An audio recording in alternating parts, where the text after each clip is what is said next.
নমস্কার প্রিয় দর্শক বন্ধুরা, আমি উজ্জ্বল কর। আপনারা দেখছেন ইউ24 নিউজ বাংলা।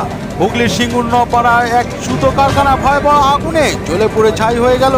ঘটনাস্থলে দমকলের 5টি ইঞ্জিন উপস্থিত হয় এবং জ্বলতে থাকে ধাও ধাও করে সেই আগুন।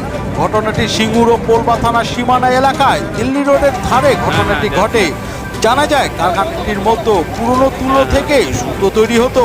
আজ সন্ধ্যা হঠাৎ আগুন লাগে এবং ঘটনাটি ছড়াতে সিঙ্গুর থানা ও পোলবা থানার পুলিশ ঘটনাস্থলে পৌঁছায়।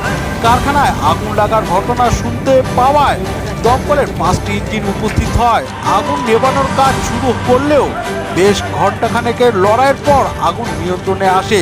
যদিও এই ঘটনাতে কোনো রকম হতাহত শোনা যায়নি, তবে আগুন লাগার কারণও সেটাও জানা যায়নি।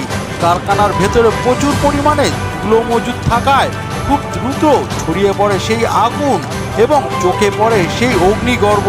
তবে রাজ্যের বিভিন্ন জায়গায় ভয়াবহ আগুনের ঘটনা বারবার উঠে আসছে। প্রিয় দর্শক বন্ধুরা, আপনারা জানতে ও দেখতে অবশ্যই চোখ রাখুন উজ্জ্বল করে রিপোর্ট ইউ24 নিউজ বাংলার পর্দায়।